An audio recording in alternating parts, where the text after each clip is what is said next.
इस दुनिया में हम बहुत सारे जगहों पे जाते हैं, बहुत सारे चीज़ों को देखते हैं। जो चीज़ें समझ में आती हैं उन्हें बार बार देखते हैं, बहुत सारी जानकारियां हासिल करते हैं। परंतु बहुत सारी जानकारियां ऐसी भी हैं जो सिर्फ जानकारी मात्र नहीं है, वो तो बस सीढ़ियां हैं जो इंसान को आध्यात्म और उसके धर्म से जोड़ने का काम करती है। परंतु ये भी कहते हुए बड़ा दुख हो रहा है कि आज के वर्तमान समय में धर्म और आध्यात्म से जुड़ी हुई ज्यादातर कहानियों को लोग बस भ्रम मात्र मानते हैं, या फिर वो इसे बस एक माइथोलॉजिकल स्टोरी मानते हैं। परंतु यह बिल्कुल भी सत्य नहीं है।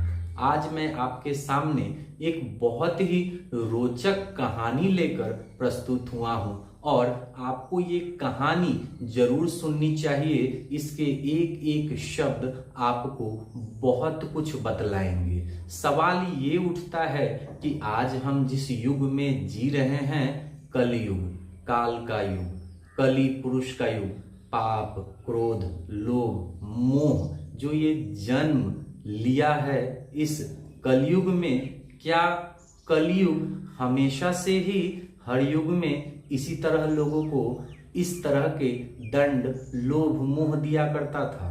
क्या था कलयुग के उत्पन्न होने का रहस्य? कैसे कलयुग इतना विशालकाय और शक्तिशाली असुर बन गया जिसके लिए स्वयं श्री हरि को इस युग में कल की अवतार लेकर जन्म लेना है? किसी भी कहानी को समझने के लिए उस कहानी के प्रारंभिक बिंदु से अगर शुरू किया जाए तो वो ज्यादा स्पष्ट और ज्यादा ही बेहतर ढंग से समझ में आता है। तो चलिए इस कहानी को शुरू से शुरू करते हैं। एक बार की बात है, देवता और असुरों में बड़ा ही भीषण संग्राम छिड़ गया और देवताओं के राजा इंद्र ने सभी असुरों को पराजित कर दिया और अपने ऐरावत हाथी पर बैठकर समस्त नभमंडल भूमंडल में विजय का उत्सव मनाने लगे। जब वो स्वर्ग पहुंचे तो स्वर्ग में भी जश्न की तैयारियां चल रही थी।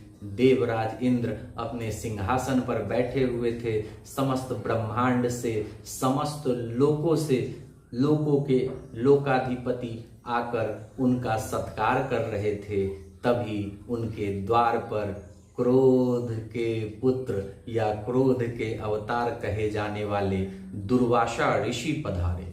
दुर्वासा ऋषि ने उन्हें बड़े ही सुंदर कमल के पुष्पों की माला से बने हुए हार को उपहार स्वरूप प्रदान किया और उन्हें देवराज इंद्र के गले में डाल दिया। परंतु अपने विजय के अभिमान में उन्मत्त देवराज इंद्र ने उस कमल के पुष्प की माला को अपने गले से उतारकर अपने ऐरावत हाथी के गले में डाल दिया। जानवरों के पास इतनी बुद्धि नहीं होती, अतः उस हाथी ने भूलवश उस माला को अपने गले से उतारकर अपने पैरों के तले रौंद डाला। दुर्वासा ऋषि अत्यधिक क्रोधित हो गए और उन्होंने देवराज इंद्र को श्राप दिया कि तुम लक्ष्मी विहीन हो जाओ, राज्य विहीन हो जाओ। सभी देवता भगवान विष्णु के पास पहुंचे और उन्होंने इससे बचने का उपाय पूछा, क्योंकि ऋषि का श्राप असर दिखाने लगा था और असुर अत्यधिक ताकतवर हो गए थे और वो अपनी पूरी शक्ति से बार बार देवताओं पर आक्रमण कर रहे थे। और उस समय देवताओं के राजा महाराज बलि हुआ करते थे। सभी देवता पीड़ित होकर जब भगवान विष्णु के पास पहुंचे तो उन्होंने सागर के मंथन का प्रस्ताव दिया और बोले कि ये सिर्फ आपके वश की बात नहीं, अतः अपने भाइयों अर्थात कपिल मुनि के दूसरी पत्नी के पुत्रों यानी कि कपिल मुनि के पत्नियों में से देव माता अदिति के पुत्र देवता कहलाते हैं और दिति के पुत्र असुर कहलाते हैं। तो आप अपने भाइयों से जाइए और मदद की गुहार लगाइए, वो आपकी मदद जरूर करेंगे, तभी आप इसका अस्थायी समाधान पा सकते हैं। सभी देवता अपने राजा इंद्र के साथ असुरों के लोक पहुंच गए। वहां राजा बलि अपने सिंहासन पर विराजमान थे। उन्होंने देवताओं से आने का अभिप्राय पूछा तो देवताओं ने सारी बात बताई कि सागर का मंथन किया जाना है और उससे अनमोल रत्न निकलेंगे, बहुत ही उन्नत किस्म का घोड़ा निकलेगा और तरह तरह के वृक्ष, फल, कामधेनु, गाय और भी बहुत कुछ निकलेगा। तो आप सभी लोग सागर को मथने में हमारी मदद कीजिए। सागर का मंथन आरंभ हुआ और तरह तरह के रत्नों और घोड़ा, उच्चैःश्रवा घोड़ा, कामधेनु, गाय, कल्प वृक्ष, इन सब के प्रकट होने के बाद कोलाहल विष प्रकट हुआ, जिसे महादेव ने इस सृष्टि को बचाने हेतु अपने कंठ में धारण कर लिया। उसी विष की कुछ बूंदे, ध्यान से सुनिएगा, उसी विष की कुछ बूंदे कली पुरुष के शरीर पर पड़ गई और उसका पूरा का पूरा शरीर गायब हो गया, यानी विष के प्रभाव से जल गया। तब अधर्म ने, अर्थात अधर्म के ही परपौत्र हैं कली पुरुष, जो अधर्म ने देखा कि मेरे परपौत्र का शरीर तो खत्म हो गया, अब इसे कैसे भी वापस लाना है। तो जिस समय सागर मंथन से अमृत कलश निकली तो अमृत की कुछ बूंदे सागर में गिर गईं। वहां से वो बूंदे बहकर जहां जहां पहुंची वहां वहां आज भी कुंभ मेला लगता है। तो उस अमृत की कुछ बूंदे उस कली पुरुष ने अपने जुबान से चाट ली। उसका शरीर तो वापस नहीं आ पाया, परंतु वो जो अवचेतन मन, आत्मा रूपी जो उसका शरीर था, वो काफी ज्यादा शक्तिशाली हो गया। और वो ऐसा नहीं है कि वो इसी युग में है। जब सतयुग आया तो सतयुग में धर्म और सत्य अपने चरम पर था, तो उस युग में कलयुग की कोई भी गुंजाइश नहीं थी। उसके बाद त्रेता युग आया और त्रेता युग प्रभु श्री राम का युग था। उस युग में भी प्रभु धर्म की स्थापना करने ही हेतु ही आए थे। और उसके बाद आया द्वापर युग। द्वापर युग में स्वयं मधुसूदन श्री कृष्ण ने अपनी लीलाएं रची। तो कृष्ण के रहते तो पाप का बढ़ पाना असंभव ही था। तो जब श्री कृष्ण इस धरती को छोड़कर चले गए तो उनके भांजे राजा परीक्षित अपनी शासन व्यवस्था को बड़े ही सुचारू रूप से चला रहे थे। एक दिन की बात है, जब वो अपने राज्य का भ्रमण कर रहे थे, उन्होंने देखा कि पृथ्वी ने गाय का रूप धारण कर लिया है और एक चरवाहा उसे बार बार मारे जा रहा है। उन्होंने गौ पर इस तरह अत्याचार होते देखकर अपना धनुष तान लिया और वो चरवाहा तुरंत ही अपने असली रूप में आ गया। उसने कहा कि हे मेरे सम्राट, आप मेरा वध करने में निश्चय ही समर्थ हैं। मेरी बात सुने, मेरा भी जन्म हुआ है, ये मेरा ही युग है, आप मुझे स्थान दे। राजा परीक्षित ने कहा कि तू काम, क्रोध, लोभ, मोह का दुराचार मेरे जीवित रहते मेरे संसार में नहीं फैला सकता।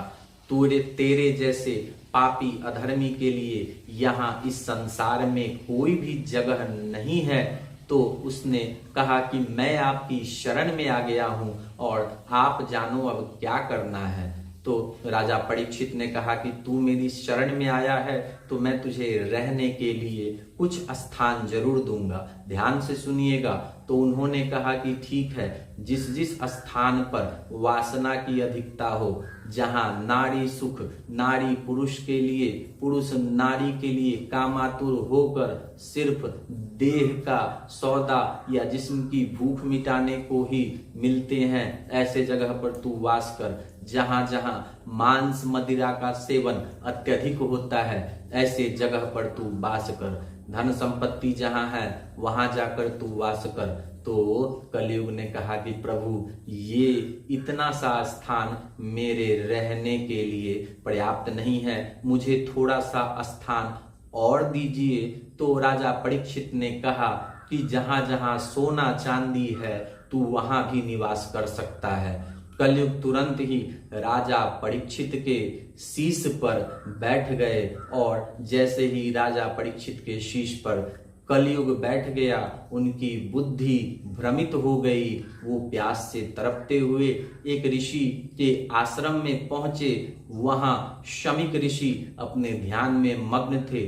कई बार बुलाने पर भी जब वो अपने ध्यान से नहीं जागे, तो राजा परीक्षित ने इसे अपना अपमान समझा और उनके गले में मरे हुए सांप की माला पहना दी। जब ऋषि शमीक के पुत्र ऋषि श्रृंगी आश्रम में आए और उन्होंने अपने योग बल से जान लिया कि यह कार्य राजा परीक्षित ने किया है, तुरंत ही वो क्रोध से भर गए और उन्होंने राजा परीक्षित को श्राप दे डाला।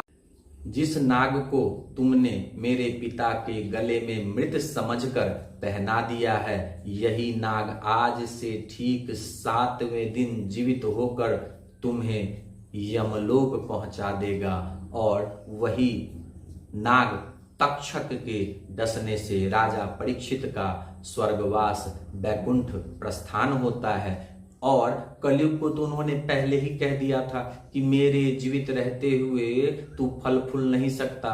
तो कलयुग जब उनके सर पर सवार हो गया था तो उनकी बुद्धि ही भ्रमित हो गई। जब वो वापस राज्य पहुंचते हैं और जैसे ही उन्होंने अपने सर से मुकुट उतारा, उन्हें अपने भूल का एहसास हो गया। मैं इसके आगे की कथा इसके अगले पार्ट में बनाऊंगा। ये एक पार्ट में खत्म होने वाली कहानी नहीं है। मैं आप सभी लोगों से निवेदन करता हूं कि इस वीडियो को एक सनातनी भाई बंधु ज्यादा से ज्यादा लोगों तक पहुंचाए। आज हमारे धर्म को, धर्म रक्षकों और धर्म सेवकों की जरूरत है, क्योंकि मुझे ये कहते हुए बड़ा दुख हो रहा है कि आज जो हमारे साथ 50 से 60 साल के उम्र के लोगों के बीच की पीढ़ी रह रही है, इस पीढ़ी के इस दुनिया से जाने के बाद कोई किसी को धर्म और आध्यात्म की बात सिखाने समझाने वाला भी नहीं होगा।